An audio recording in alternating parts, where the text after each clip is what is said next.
Boa noite, irmãos. Boa noite à Igreja Batista Manancial, que nós estamos no nosso culto de oração hoje, culto este oficial da Igreja Batista Manancial. E você, nesse momento, está sendo convidado para podermos junto, aqui com o pastor, junto com os seus irmãos, que já estão aí se manifestando, que você possa, nesse momento, estar entrando realmente em culto na presença do Senhor, porque esse é o nosso propósito para hoje, estarmos em culto.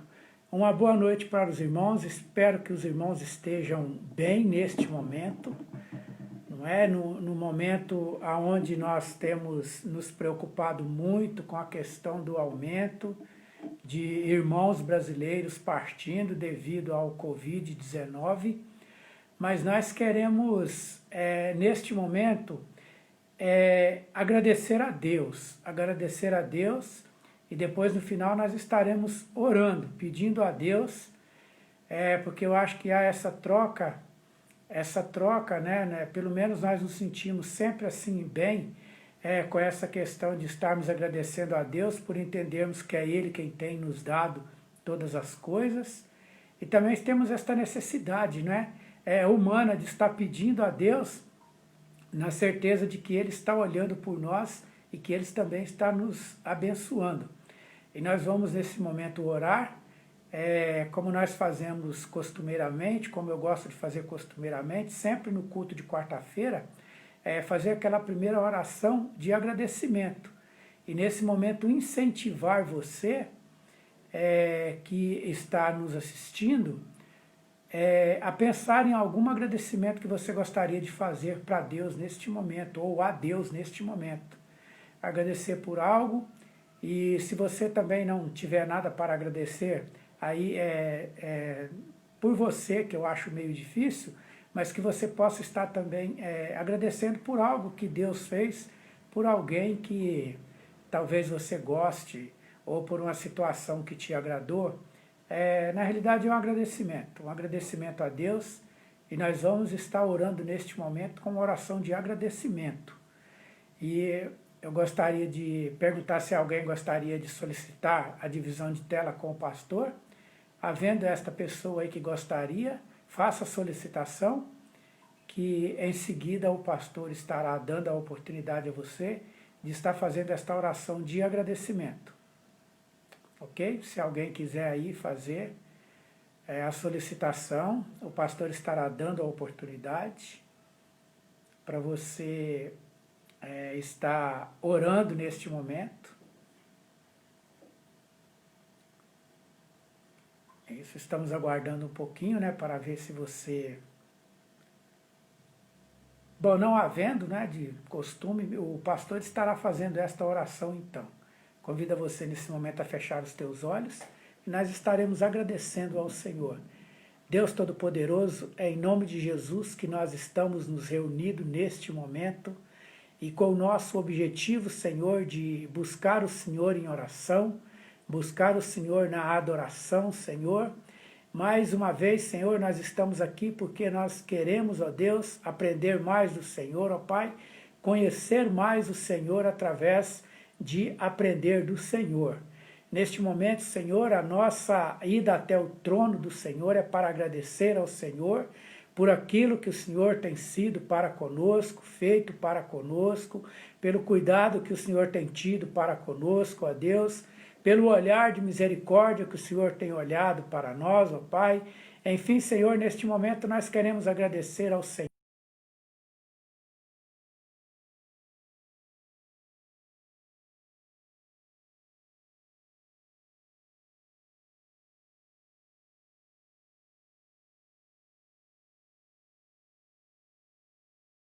Em contato com o Senhor através da leitura da Tua Palavra, através da oração, Senhor, através da comunhão com aqueles que estão junto conosco em nossas casas, ó Pai. Muitas vezes, ó Pai, até ali a conversa pelas redes sociais, ó Deus. Nós queremos agradecer, ó Pai, por aquilo que o Senhor fez por nós durante esse dia, Senhor. Aquilo que nos alegrou, também queremos agradecer por aquilo, Senhor, que nos entristeceu ou talvez não tenha nos dado tanta alegria, ó Pai. Enfim, nós queremos, ó Pai, esta noite, sermos pessoas gratas pelo Senhor ter enviado Jesus Cristo também no Calvário para que Ele pudesse nos dar vida e vida em abundância. Queremos agradecer ao Senhor também porque um dia o Evangelho chegou até nós e nós ouvimos o Teu Evangelho, entendemos do Teu Evangelho e o aceitamos em nossas vidas, ó Pai, e temos caminhado com o Senhor e com o Evangelho, ó Pai, o qual o Senhor tem cuidado de nós e tem nos preservado, Senhor, pela sua palavra, ó Pai.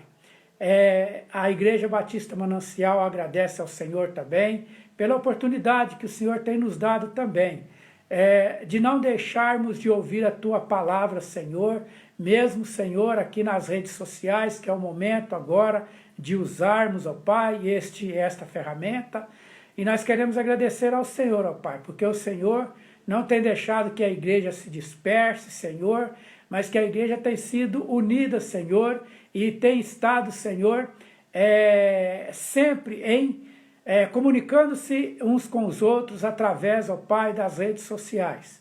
Nós queremos agradecer ao Senhor, ó Deus, porque o Senhor é o nosso Deus.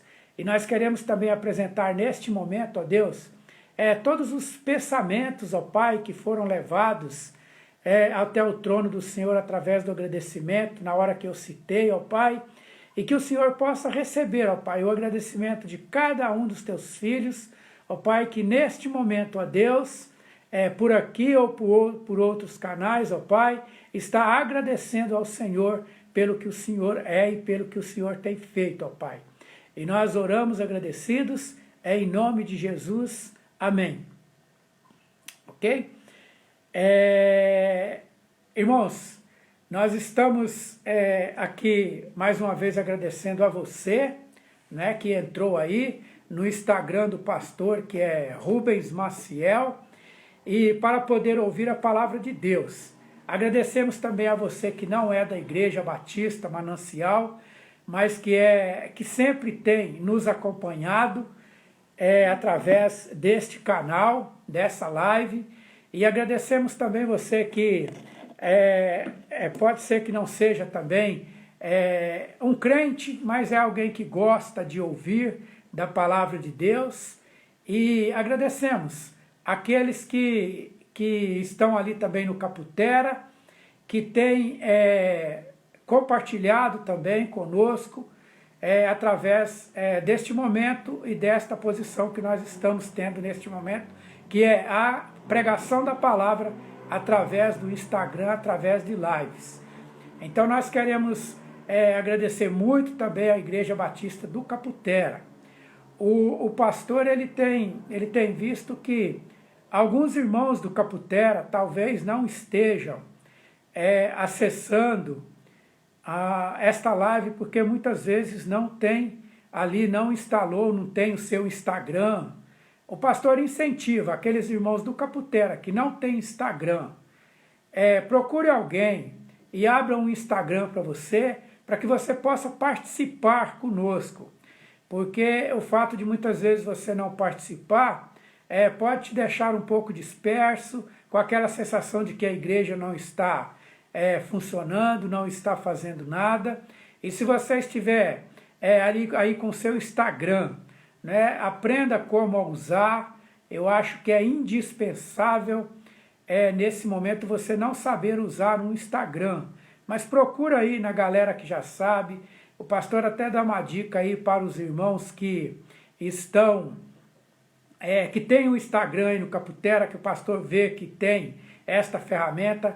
Procure orientar os irmãos que não tem esta questão aí, para que eles possam ter o contato com a igreja através das lives do pastor Rubens, ok? E dado este pequeno aviso, nós vamos entrar já diretamente na pregação da palavra. Mas um pouquinho antes, o pastor também gostaria de agradecer aqueles irmãos que têm sido solidários na questão de levar alimentos para a igreja. Nós estamos precisando de alimentos na igreja, alimentos esses que são distribuídos para as pessoas que estão necessitadas neste momento de alimento. E nós temos, irmãos, eu não sei se por ser igreja, mas também por ser igreja, muita procura de irmãos que procuram na igreja esse tipo de alimento. E nós temos ali desde irmãos nossos da igreja, Batista Manancial, como pessoas que não são da igreja, ou pessoas conhecidas nossas, que têm solicitado, têm pedido cestas básicas para nós. E nós, diante do possível, né, temos atendido. Até agora não temos, não dissemos não para nenhuma pessoa que nos pediu, mas temos procurado sempre e conseguindo dar mediante a caridade e a disponibilidade dos irmãos de estarem levando também estes alimentos até a igreja. Então a dica é assim: leve até a igreja Batista Manancial, e lá você estará colocando lá no local. Se você levar 1 quilo, 2 quilos, juntado com aquele que o outro irmão leva, até formar uma cesta para podermos estar atendendo as pessoas necessitadas, ok? Depois disso, então, vamos aí dar uma lida aqui na palavra de Deus, ler a palavra de Deus e depois expor a palavra de Deus, porque a nossa proposta de quarta-feira é 1 hora apenas de culto, e para que não possa passar disso. A sugestão do pastor nesta quarta agora, para que nós possamos ler, está no livro de Apocalipse. Apocalipse é o último livro da Bíblia, ok? Apocalipse aí, capítulo 1. Apocalipse também, que é conhecido como um livro escatológico. Em algumas Bíblias está escrito livro das revelações, que é a revelação de Deus feita a João, para que ele pudesse deixar escrito para aquele que se interessar. Tá bom? Olha lá, Apocalipse capítulo 1. Neste livro estão escritas as coisas que Jesus Cristo revelou. Deus lhe deu esta revelação para mostrar aos seus servos o que precisa acontecer logo. Cristo enviou o seu anjo para que por meio dele o seu servo João soubesse destas coisas. João contou tudo o que viu, e aqui está o que ele contou a respeito da mensagem de Deus e da verdade revelada por Jesus Cristo. Feliz quem lê este livro, e felizes aqueles que ouvem as palavras desta mensagem profética e obedecem ao que está escrito neste livro, pois está perto o tempo em que todas as coisas acontecerão. Deus, ele transforma tragédias em esperança, ok? Deus, ele tem esta habilidade. Muitas vezes uma tragédia ela pode virar uma esperança. Nós temos aqui a citação, né, o relato do escritor do livro de Apocalipse, que é João. João, ele é o último dos apóstolos que está vivo até este momento que foi escrito o livro de Apocalipse. Ele, podemos dizer que ele foi uma pessoa que fugiu às estatísticas da época, porque aqui ele já está bem avançado em idade. Tudo indica que ele está por volta de entre 85 e 90 anos. É a estatística de vida dos dias atuais, não era da época que João viveu, mas João, ele está neste momento sozinho entre as pessoas e sozinho em questão aos apóstolos, dos quais ele andou com Jesus. Ali Pedro já havia morrido, o próprio Paulo, que ele não ele não, vamos assim dizer, foi companheiro de João, mas ele tinha o conhecimento também. Os demais, Tiago já tinha morrido, Matias, ali Filipe, Natanael, todos eles já tinham morrido, e João ele goza aqui de uma longevidade anormal para a época dele. E nós podemos até aqui dizer o seguinte, por que que ele gozou dessa longevidade anormal para o tempo dele? Nós podemos dizer que ele tinha longevidade, nós podemos dizer que ele não pegou doenças, mas nós podemos dizer também que Deus o preservou, e esta ideia é a que eu gosto mais, de que Deus o preservou, porque o livro de Apocalipse, ele tinha que ser escrito, e com certeza haveria mais autoridade na escrita do Apocalipse se fosse escrito por um dos apóstolos, com condições de escrever. Aí nós temos um João, que ele teve uma transformação muito grande na vida prática diária dele, no caminhar com Jesus, com o Evangelho, pois antes, na sua fase jovem, ele era chamado como filho do trovão, alguém com um temperamento extremamente adverso, um temperamento rígido, e ele naquele momento, ele com o passar da vida dele com Jesus, andando com Jesus, caminhando com Jesus, e esta é uma proposta do Evangelho, ele foi conhecido como o apóstolo do amor. E teve a oportunidade de estar sendo, nesse momento, separado para poder estar escrevendo o Apocalipse. João ele vai para a ilha ali de Patmos por uma questão política.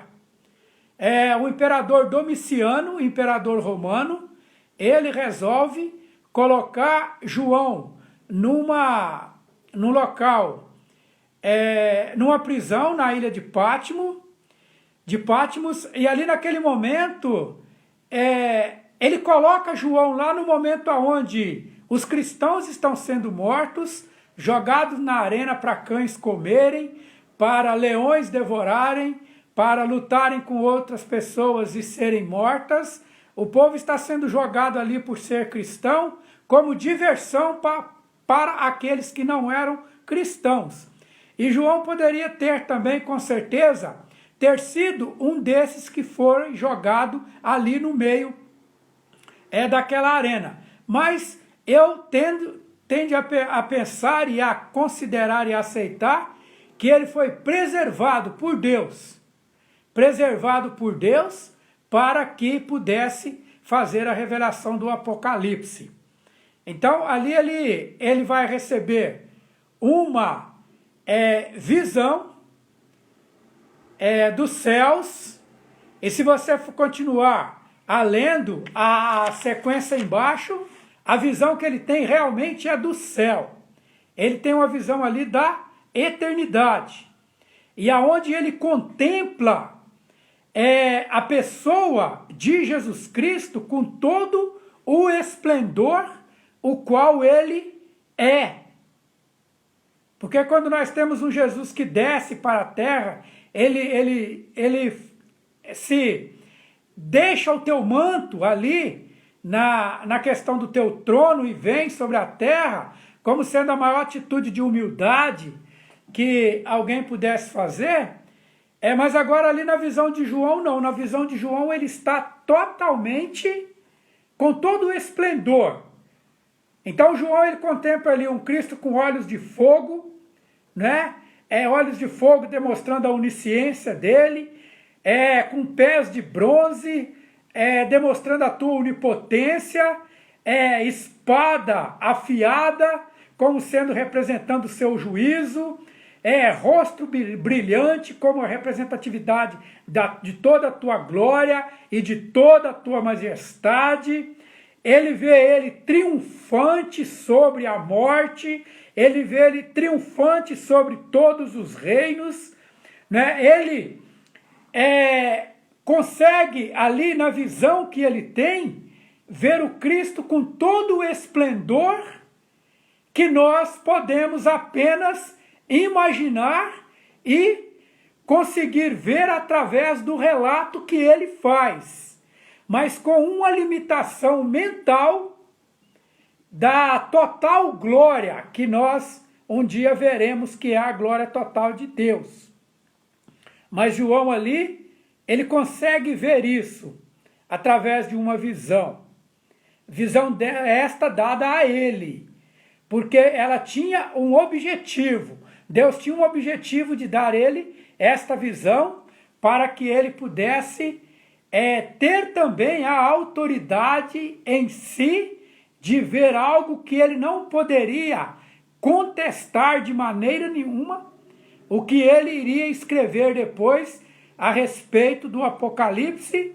Então ele precisava de convicção de tudo que ele estava vendo, porque do contrário seria difícil ele ter tanta convicção do que ele escreve, porque até hoje o Apocalipse ele não é um livro de convicção total para todas as pessoas.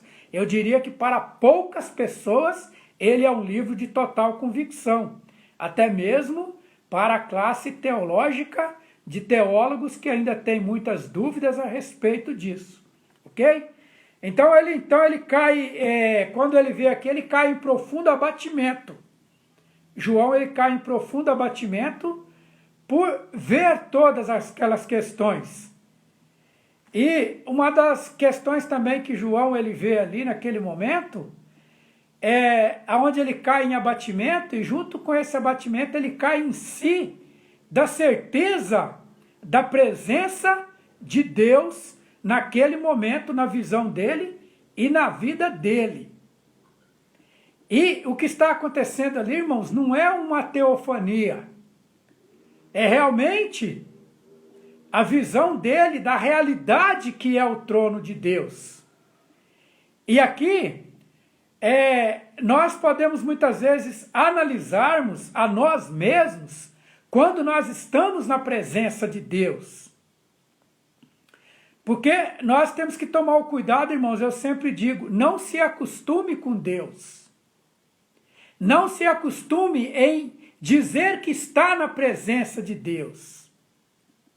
Porque isso pode se tornar perigoso a ponto de, em alguns momentos, nós encararmos estarmos na presença de Deus como algo que não tem muita importância. Ou nós trocarmos coisas fúteis, coisas que não são tão preciosas, deixar a presença de Deus por coisas que muitas vezes a presença de Deus é mais importante em nossas vidas. Na própria presença de Deus dentro do templo, ou em locais aonde nós entendemos que Deus está aqui na vida de crente em todos os momentos, ou não levar a sério o momento quando paramos para poder ler a palavra, orar, buscar a Deus. E João aqui, quando ele se depara com esta questão da visão que ele tem, ele não tem dúvida do que é que ele está vendo e da importância do que ele está vendo. E aquilo gera nele um pequeno abatimento, pois em alguns momentos pode ser que ele tenha pensado, eu não levei a sério o estar na presença de Deus. E eu acho que é algo que nós devamos pensar nisso. Porque dificilmente alguns de nós, por alguns momentos, possa ser que não estivesse tanto a sério como deveria estar na presença de Deus. Não levou tão a sério. Ouvimos de Deus, ok? Que Deus pode fazer. Cantamos louvores a Deus. Eu gosto muito, tem vez de... Não é que eu gosto, mas eu observo em alguns momentos quando a igreja está cantando, e a gente nota que tem alguns irmãos que não abrem a boca nem um minuto quando estamos louvando nem cantando. Eu não estou discutindo aqui a questão de se ele está dando importância ou não, mas também estou discutindo isso. Porque o cantar é uma das formas mais bonitas de expressarmos que nós estamos na presença do Senhor. E nós cantamos louvores, muitas vezes ofertamos na igreja do Senhor, né? Mas em muitos momentos não temos a percepção de que Deus está ali. Falta-nos essa questão da percepção de que Deus está ali naquele momento. Ou se temos essa percepção, ela não é uma percepção a ponto de Deus olharmos para nós e nos achar verdadeiros adoradores ali na presença deles, né? E ali naquele momento falta-nos uma referência de Deus muitas vezes. Pessoas vivendo muitas vezes uma vida de crente, mas na prática não condiz com vida de crentes. Eu acho que em muitos pontos isso leva a uma questão de observarmos nas questões das redes sociais. Muitas vezes a postagem de um irmão, de um crente, ela não coincide com aquela ideia ou com a proposta que o Evangelho pede para ela. E muitas vezes não coincide nem com a proposta daquela proposta de que aquilo que o ser humano correto procura ser correto diante das coisas, muitas vezes não combina nem com o tipo de ser humano que quer ser correto.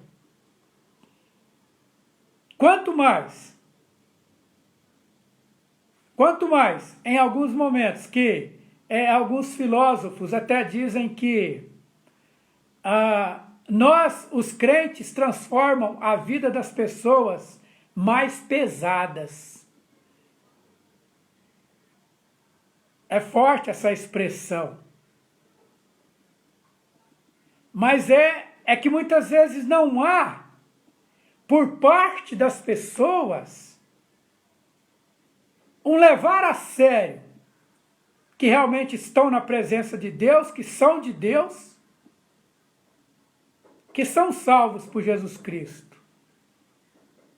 E João, naquele momento, ele se confronta com essas questões, porque a visão dele não dá para ele dizer que não é. Está ali. Mas, quando nós olhamos todas essas coisas, nós podemos dar um brado de esperança. Quando João ele olha para trás, ele contempla as 7 igrejas do Apocalipse. E ele contempla também, mais uma vez, um relato ali, e ele faz questão de relatar aquilo que ele olhou, todo o esplendor e quem estava ali naquela sala do trono. E, naquele momento, há uma preocupação da pessoa de Jesus Cristo com aquilo que está sendo dito para João, no sentido de que o que ele estará relatando será de suma importância para os seus leitores e os ouvintes que estarão lendo e ouvindo esta palavra com o decorrer da história e o passar dos anos. E neste mundo, onde nós temos muitas incertezas, principalmente nesse momento nós temos incerteza, como será o meu dia de amanhã? É incerteza na questão do dinheiro, é incerteza na questão do emprego, é incerteza na certeza da vida, ok? Quando nós vemos aí que em 24 horas morreu 1.024 pessoas, nós ficamos assim na pergunta, E quando será que eu vou fazer parte desta estatística em algum momento? Irmãos, é um momento de muita incerteza agora. O dinheiro que eu tenho guardado lá, será que a pandemia vai acabar antes do meu dinheiro? E se o dinheiro que eu tenho para comer, para pagar minhas coisas, acabar antes desta epidemia, o que é que eu vou fazer? E a coisa está muito louca, está muito doida, apavorante. E nós estamos inseridos com estes pensamentos e com esses medos. Pastor, mas nós não temos Deus, nós não somos crentes? Somos. Mas nós estamos totalmente frágeis e com possibilidade de que essas coisas nos atinjam, porque vocês pensam que já chegando a 18 mil mortes, não tem servos de Deus que já partiu neste número absurdo já? Foram atingidos. E nós que estamos vivos estamos com medo nessa questão. E no meio desta confusão, no meio de todo este transtorno que estamos vivendo, irmãos, nós não temos como não nos apegarmos na pessoa de Jesus Cristo muito mais agora. Não há como nós não fazermos um tremendo esforço ali pela fé para acreditarmos naquilo que João viu, não da forma que ele viu, mas através da leitura do que ele viu e relatou, nós temos a convicção de que realmente é uma verdade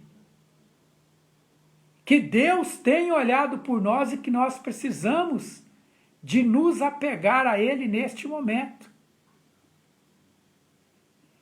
E Jesus, ele olha para aquelas 7 igrejas, e quando você vai pegar as 7 igrejas ali da onde ele está escrevendo no Apocalipse, cada uma daquelas igrejas tem uma dificuldade que poderia ser a nossa dificuldade.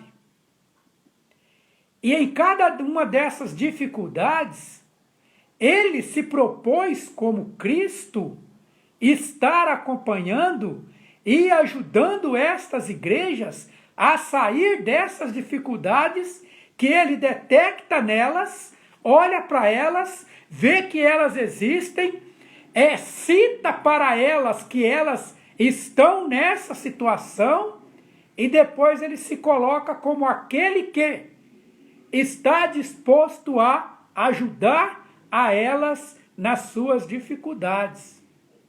Ele fala aqui na questão de igreja como instituição, porque ele vai citar a igreja de Éfeso, de Esmirna, que são cidades, igrejas locais daquela época.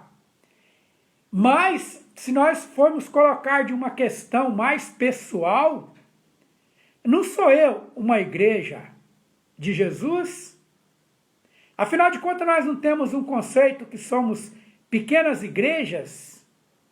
Aonde eu estarei indo, aonde eu for, eu não sou um representante, uma igreja, um representante direto, e que se por um acaso no nosso tempo é normal se reunir em templos, casas construídas por mãos humanas, seja uma conveniência para nós, nós temos ali da Bíblia a parte que diz, onde Deus fala, olha, eu não habito em templo feito por mãos humanas. Eu habito em vocês. Não sabeis vós que sois o templo do Espírito Santo de Deus? Então, quando nós pegamos a questão da igreja, das igrejas aqui do Apocalipse, ele vai detectar muitas dificuldades nas igrejas, que é a minha dificuldade, que é a sua dificuldade, e que são as nossas dificuldades. E que ele olha, detecta, nós também muitas vezes detectamos, porque uma característica nossa é assim, é ser forte em alguma coisa e fraco em outras coisas. Sustentamos algumas coisas, mas não conseguimos sustentar e fraquejamos em outras. E as igrejas ali, elas não são diferentes. Na igreja de Éfeso, por exemplo, ele vai dizer o seguinte, olha, vocês são muito legal na questão da ética, resistem à pobreza, vocês são eticamente corretos, vocês lutam contra a pobreza, que está presente no momento, nos dias de vocês, mas eu tenho contra vocês que vocês perderam o primeiro amor de vocês. Não é uma questão que nós podemos olhar para nós e falarmos que perdemos também o primeiro amor? Muitas vezes no desleixo com as coisas de Deus. É algo para se pensar. E ele diz, vocês abandonaram seu primeiro amor, mas eu estou no meio de vocês. Eu estou no meio de vocês. Estou disposto a viver no meio de vocês e ajudar vocês a recuperarem, a voltar ao primeiro amor de vocês. De repente, se nós falarmos isso aqui agora e alguém detectou, falar, pastor, eu tenho notado que eu não estou mais com aquele empenho que eu tinha. Eu tenho desconsiderado algumas coisas. Eu quero te dizer essa noite que Deus está com você para te ajudar a recuperar. Na igreja ali em Tiatira, ele vai conviver com uma igreja que ela está passando por um problema muito difícil na questão da moral. Ela está sendo incentivada por uma profetisa pelo nome de Jezabel, que esta profetisa ela está incentivando a questão do sexo ilícito dentro da igreja. E nós não pregamos contra o sexo que ele é pecado, não. O sexo não é pecado. O sexo é bênção de Deus. Mas ali naquele momento a igreja de Tiatira, ela estava passando por uma questão da imoralidade sexual. Havia relacionamentos ilícitos ali na igreja, relacionamentos ilícitos sexuais, existiam algumas práticas de adoração a templos de deusas, que eram deusas da fertilidade, onde os cultos eram feitos em momentos de orgias, e pessoas daquela igreja participando destas coisas. E João ele vai escrever dizendo que Jesus detectou isso em você, igreja de Tiatira. Você está com este problema.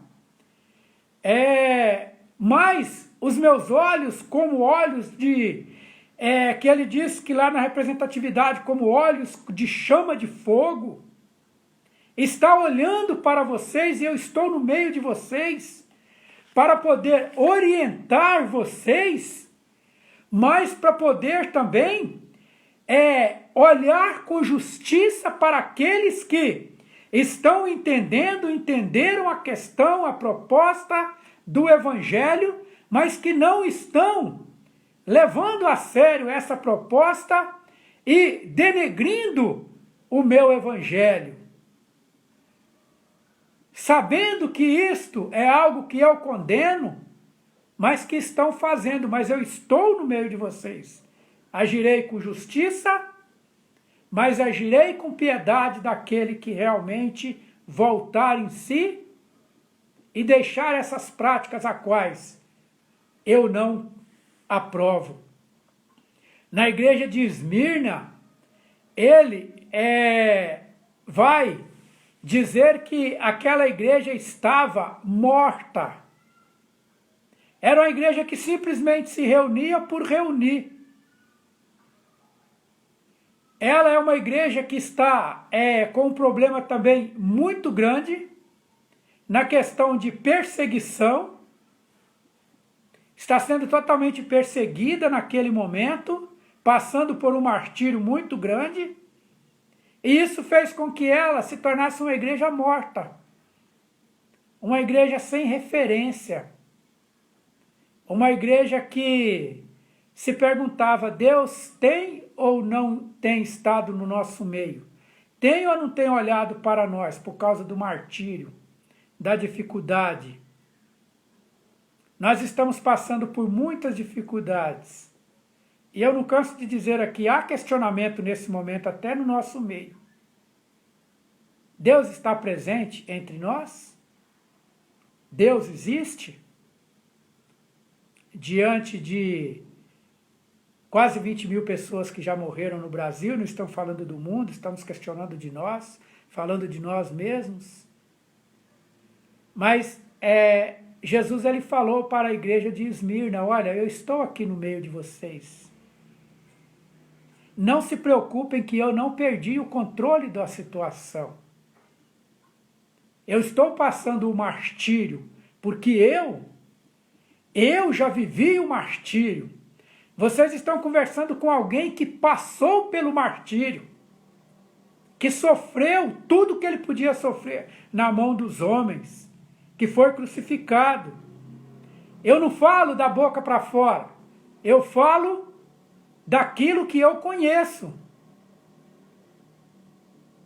E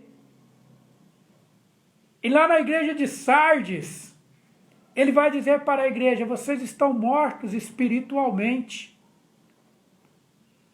Vocês estão mortos espiritualmente. Tem uma irmã lá da Igreja Batista do Caputera, que todas as vezes que nós estamos em culto de oração, ela fala assim, pastor, eu quero orar pela minha vida espiritual.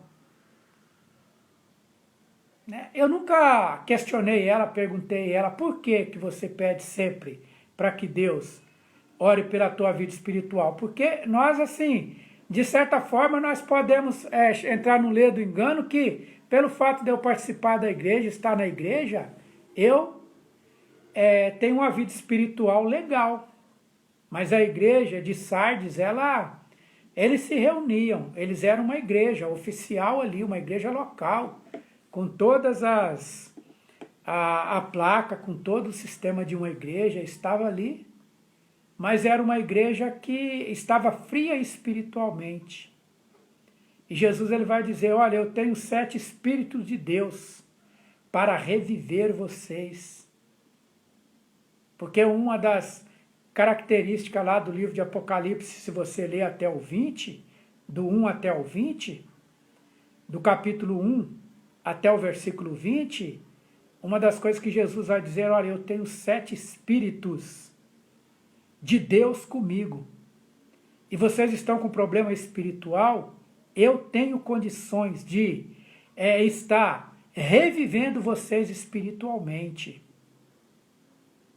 Nós podemos olhar para nós e falarmos assim, pastor, neste momento, pastor, eu tenho medo. Eu estou sentindo que eu estou desfalecendo espiritualmente. Porque quando eu estou na igreja, um irmão ali aviva, o outro fala, eu vejo um testemunho, eu ouço uma conversa e aquilo me alicerça, me ajuda, mas eu estou... E eu, como pastor, eu fico perguntando assim, quando nós voltarmos a nos reunir como igreja, quantos de nós não voltarão? Semana passada mesmo eu recebi um WhatsApp de uma pessoa da igreja dizendo que não vai mais para a igreja.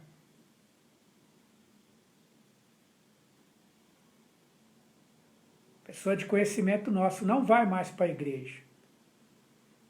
E eu fico perguntando, será que esfriou espiritualmente pela falta de estar juntas na igreja?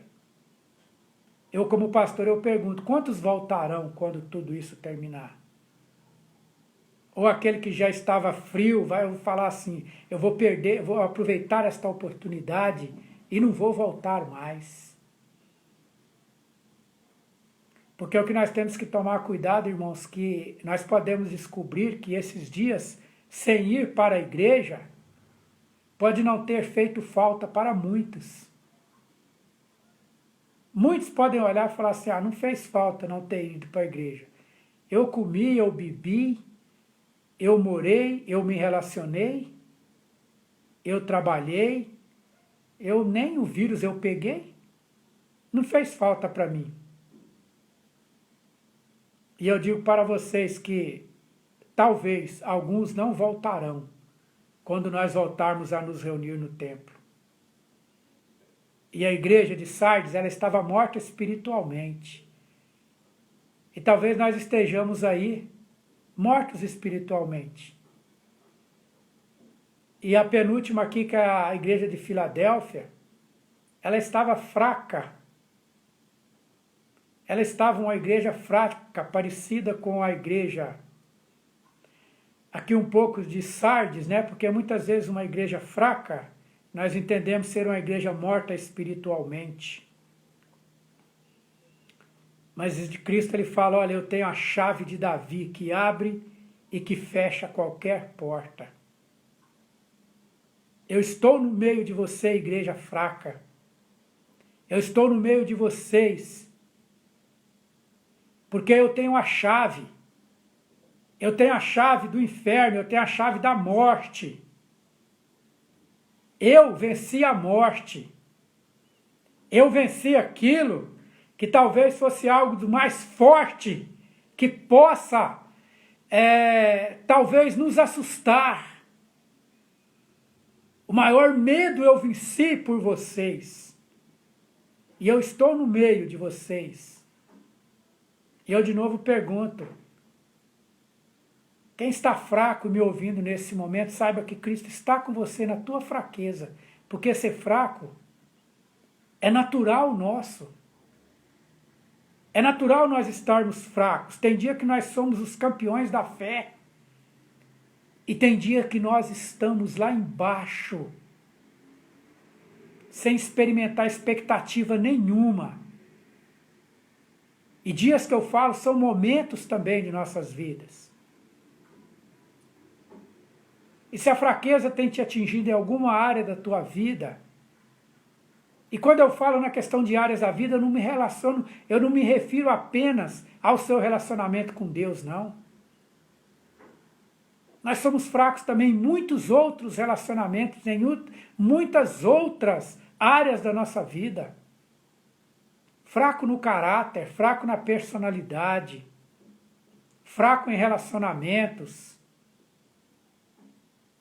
Jesus ele disse, olha, você que está fraco, eu estou com você mesmo na sua fraqueza, porque Jesus ele não deixou nenhuma destas igrejas com seus problemas para trás. E para terminar, a igreja de Laodiceia. A igreja de Laodiceia ela era morna. E nós sabemos que o morno é algo que nenhum de nós queremos para as nossas vidas. Porque o morno é aquele que está em cima do muro. O morno é aquele que não faz diferença. A Bíblia diz que para a vida o crente tem que ser o sim, sim ou não, não. O que procede disso vem do maligno. E nós sabemos que aquele que é sim, sim ou não, não, é mais considerado do que aquele que fala, para mim tanto faz. Não faz diferença. Se eu vou ou não vou, se eu tomo uma atitude ou não tomo, para mim não faz diferença. Deus ele não gosta desse tipo de comportamento. Nós não gostamos desse tipo de comportamento. Tanto é que quando a pessoa ela fala assim, não, nós podemos até não gostar, mas nós admiramos a posição dela. Não, a minha posição é essa, é sim, sim ou não, não. Ou eu sou sim ou eu sou não. E nesse momento, a igreja de Laodiceia, ela está morna. E Jesus ele vai falar, olha, igreja de Laodiceia, eu sou o Amém, o final de todas as coisas. Eu trouxe a existência daquilo que não existia. No princípio criou Deus todas as coisas. Eu posso aquecer o coração de vocês de novo e vocês se tornarem quentes outra vez. A posição, irmão, morna, ela, agora sim eu posso falar em relação a Deus, ela não agrada a Deus. O cristão ele tem que tomar uma atitude. O evangélico ele tem que tomar uma atitude em relação ao seu relacionamento com Deus. Assumir a tua postura diante de Deus. A sua convicção diante de Deus. E tomar essa postura, se colocar na posição, e até mesmo na vida secular. Quando nós estamos em alguns momentos da vida que nós falamos assim, olha, está difícil a situação, e nós tomamos uma postura, nós resolvemos. E muitas pessoas transformam de vida quando tomam uma postura. Muitas pessoas mudam os seus relacionamentos quando tomam uma postura. Muitas pessoas mudam a sua forma física quando tomam uma postura. Muitas pessoas resolvem a sua vida financeira quando tomam uma postura. E a vida, muitas vezes, ela se resume também numa postura nossa. E a igreja de Laodiceia, o Senhor falou para eles, olha, eu tenho condições, eu tenho poder para poder estar levando vocês a tomar uma postura diante de mim. E você é quem você é, porque Deus te fez do jeito que você é. E em muitos momentos, quando você está nessa dúvida, fala para o Senhor, Senhor, me ajuda a tomar uma postura. Me ajuda a tomar uma postura para poder me ajudar. E diante de tantas dúvidas, irmãos, nós temos que ter uma convicção do trono de Deus, que ele realmente existe. E que quem está sentado lá é real, é verdadeiro. E que pode nos ajudar nesse momento. Nós temos que ter uma posição de que é os céus que governam a terra. Porque se nós invertermos as coisas, nós estamos limitando Deus. É o trono que governa a terra. E a palavra trono, ela é escrita 67 vezes só no Novo Testamento. E no livro de Apocalipse, ela é escrita 47 vezes. E também junto com o trono, ela traz que aquele que está no trono é poderoso, é glorioso. E aquele que está no trono é de misericórdia.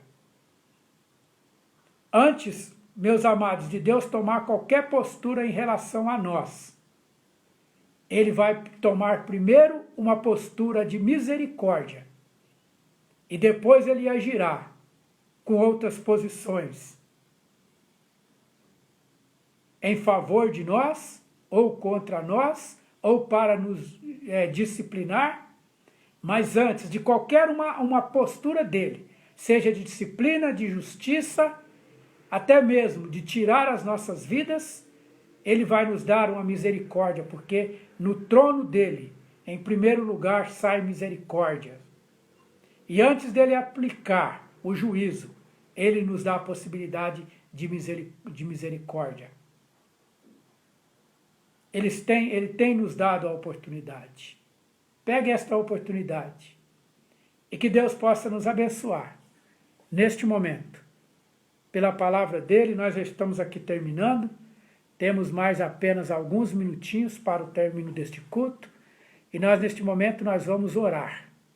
Vamos orar E nós tivemos um irmão que no meio da pregação solicitou dividir tela. Se o irmão quiser solicitar agora, o momento é certo. É o momento certo para você fazer isso. Para que você possa fazer a oração de intercessão. E enquanto nós aguardamos se alguém vai ou não, solicitar a divisão de tela, o pastor aí gostaria de te incentivar a pedir neste momento, colocar diante de Deus um pedido, seja por você, seja por alguém, seja por algo, tá? Mas é a oportunidade de nós pedirmos a Deus. Da mesma forma que necessitamos de agradecer, também necessitamos de pedir. Porque é a nossa natureza pedir, e a Bíblia nos incentiva a pedirmos a Deus quando nós precisarmos e achar que seja interessante. Então aí pense em alguém, se você quiser digitar o seu pedido de oração, fique à vontade neste momento. E logo em seguida nós estaremos orando e ao final, ao término da oração, estaremos sim terminando o culto dessa noite.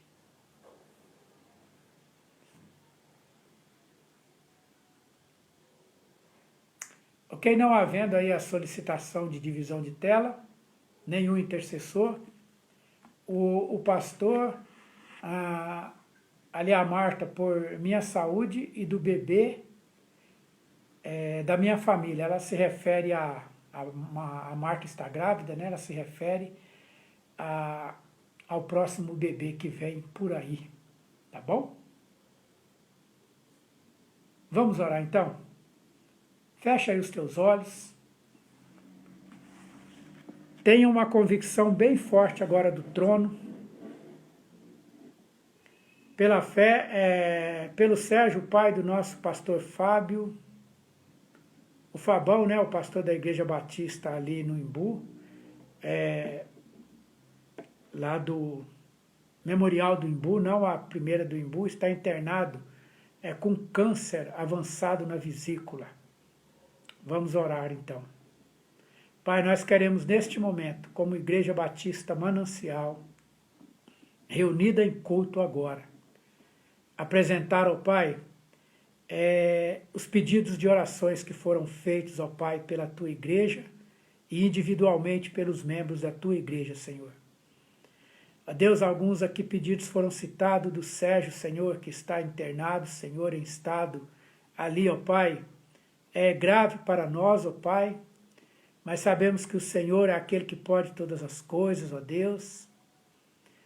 E nós temos também aqui, ó Pai, muitas vezes uns ali, ó Deus, perto da morte, Senhor, e outros, ó Deus, aparecendo para a vida, como a Marta pede, pelo novo filho, filha que está a caminho, Senhor. Nós temos, ó Pai, neste momento, vários outros pensamentos de pedidos que estão sendo levados até o trono da graça do Senhor neste momento.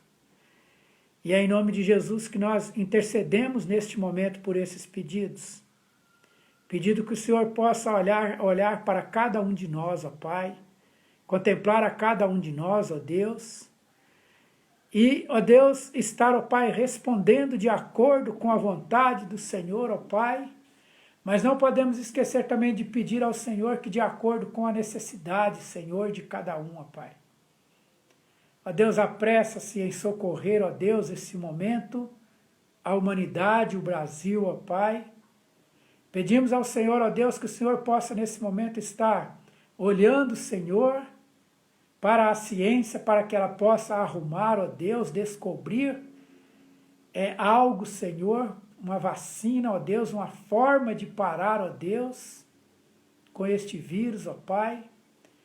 Acreditamos também que o Senhor, ó Pai, no mover da Tua mão, pode também, ó Pai, fazer com que isto cesse, pois estamos falando com Deus que é todo-poderoso.